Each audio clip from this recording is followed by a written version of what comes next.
Choose ಮಾಡಿ.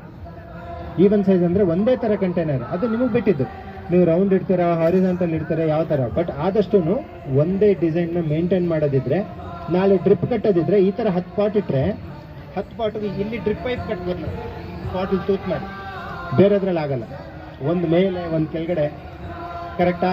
Uneven ಆದಾಗ water flow ಕಷ್ಟ ಆಗುತ್ತೆ.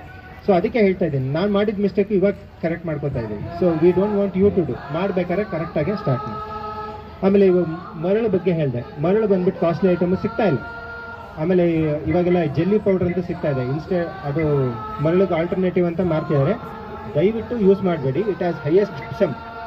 ಅದು ಏನಾಗುತ್ತೆ, ಎಷ್ಟೋ ಜನಕ್ಕೆ they have been wrongly marketed. ನಾನು ಎಷ್ಟೊಂದು ಕಡೆ ಹೋಗಿರೋ ಕಡೆ ಸರ್ ಅದನ್ನು ಹಾಕ್ಬೋದಲ್ಲ ಸರ್, ಮರಳು ಸಿಗ್ತಾ ಇದೆ ಅಂತ ಹಾಕಿ ಕೈ ಸುಟ್ಕೊಂಡವ್ರಿಗೆ ಹಾರ್ಡನ್ ಮಾಡುತ್ತೆ, ಗಟ್ಟಿ ಮಾಡಿಬಿಡುತ್ತೆ ಸಾಯಿಲ್ನ.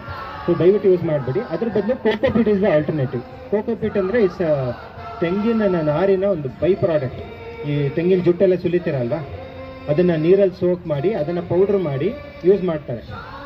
ಅನಿಮಲ್ ಹಸ್ಬೆಂಡ್ರಲ್ಲಿ ಯೂಸ್ ಮಾಡ್ತಾರೆ, ಅಥವಾ ಬೇರೆ ಎಷ್ಟೊಂದು ಕಡೆ ಬೈ ಪ್ರಾಡಕ್ಟ್. ಅದೇ ಥರ ಗಾರ್ಡನಿಂಗಿಗೂ ಯೂಸ್ ಮಾಡ್ತಾರೆ. ಅದೇನೆಂದರೆ it has zero nutrition value. ಅದರಲ್ಲಿ ಏನು ನ್ಯೂಟ್ರಿಷನ್ ಅಂತ ಇರೋಲ್ಲ, ನೀರು ಹಿಡ್ಕೊಳ್ಳೋದಂತ ಒಂದು ಕ್ಷಮತೆ ಇರುತ್ತೆ. ಅದನ್ನು ಸಾಯಿಲ್ ಜೊತೆ ಮಿಕ್ಸ್ ಮಾಡಿದಾಗ ನೀವು ಹಾಕೋ ನೀರನ್ನ ಹಿಡಿದಿಟ್ಕೊಳ್ತೆ. ಮರಳು ಮಾಡ್ತಿದ್ದು ಅದೇ ಕೆಲಸನೇ, ಮಾಯಿಶ್ಚರ್ ಮೇಂಟೈನ್ ಮಾಡ್ತಿತ್ತು. ಆಮೇಲೆ ಇನ್ನೊಂದು key subject, plants require water ಅಂತ ಹೇಳ್ತಾರೆ. ಹೌದಾ? How many of you go with it? Right amount? No. Plants require moisture. Soil requires moisture, not water. ಆಯ್ತಾ?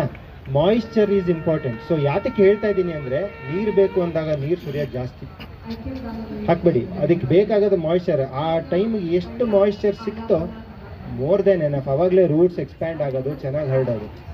ಮಾಯಿಶ್ಚರ್ ಡ್ರೈ ಆಯಿತಾ, ಅದನ್ನು ಕ್ರಿಯೇಟ್ ಮಾಡೋಕ್ಕೆ ನೀವು ನೀರು ಹಾಕ್ತಾರೆ. ಕರೆಕ್ಟ್? ಸೊ ಇವತ್ತಿನ ದಿವಸ ಲಾಸ್ಟ್ ಇಯರ್ ನಾನು ಏನು ಹೇಳಕ್ಕೆ ಹೋಗಲ್ಲ, ಎಲ್ಲರಿಗೂ ಅದು ಬರೇ ಬಿತ್ತು ನೀರಿಂದು, ಹೆಂಗೆ ಎಷ್ಟು ಏನು ಎತ್ತಾಗ್ತಾ. So I will also teach you today how to use the grey water practices ಅಂತ. ಅಲ್ಲಿ ರಾಜೇಂದ್ರ ಸರ್ ಹೇಳಿದ್ರು ಗ್ರೇ ವಾಟರ್ ಪ್ರಾಕ್ಟೀಸು ಹೆಂಗೆ ಮಾಡೋದು. ತುಂಬ ಸಿಂಪಲ್. ಗ್ರೇ ವಾಟರ್ ಅಂದರೆ ಕಲರ್ ಇರಬೇಕು ಅಂತ ನೀರಲ್ಲ. ನೀವು ಅಕ್ಕಿ ತೊಳೆಯೋ ನೀರು, ಗೋಧಿ ಇದು ಮಾಡೋ ನೀರು, ಅಕಸ್ಮಾತ್ ತರಕಾರಿ ತೊಳಿತೀರ, ಎಲ್ಲಾದರೂ ಒಂದು ಬಕೆಟಲ್ಲಿ ಶೇಖರಣೆ ಮಾಡ್ಕೊಂಡು ತೊಗೊಂಡು ಅದನ್ನೇ ಯೂಸ್ ಮಾಡಿ. More than enough. ಸೊ ಅಥವಾ ನೀವು ಕಂಟೈನರ್ ಒಂದು ಡ್ರಮ್ಮಲ್ಲಿ ನೀರು ಇತ್ತಿಂದರೆ ಅದಕ್ಕೆ ಹಾಕ್ಬಿಡಿ. ಸೊ ಅದೇ ಸರ್ಕ್ಯುಲೇಟ್ ಆಗಿ. You don't need to have that extra volume of water. ಅದನ್ನು ಕುಡಿಯೋ ನೀರು ಅದಕ್ಕೆ ಹಾಕೋದು ಬೇಕಾಗಲ್ಲ. ಆ್ಯಕ್ಚುಲಿ ಹಿತ್ಲು ಗಿಡ ಎಲ್ಲ ಅದನ್ನೇ, ಮುಂಚೆ ಹಿತ್ಲು ಕಡೆ ಹೋಗೋ ನೀರೆಲ್ಲೇ ಬೆಳೀತಿದ್ರು. ಅಂಟುವಾಳ್ಕಾಯಿ ಯೂಸ್ ಮಾಡ್ತಿದ್ರು, ಇವಾಗ ಸೋಪು, ಡಿಟರ್ಜೆಂಟ್ ಯೂಸ್ ಮಾಡ್ತಾರೆ. ಇದು ಭಯ, ಇದು ಚೇಂಜ್ ಆಗಿರೋದು. ಕರೆಕ್ಟಾ? There are certain things which has changed, but we can still maintain.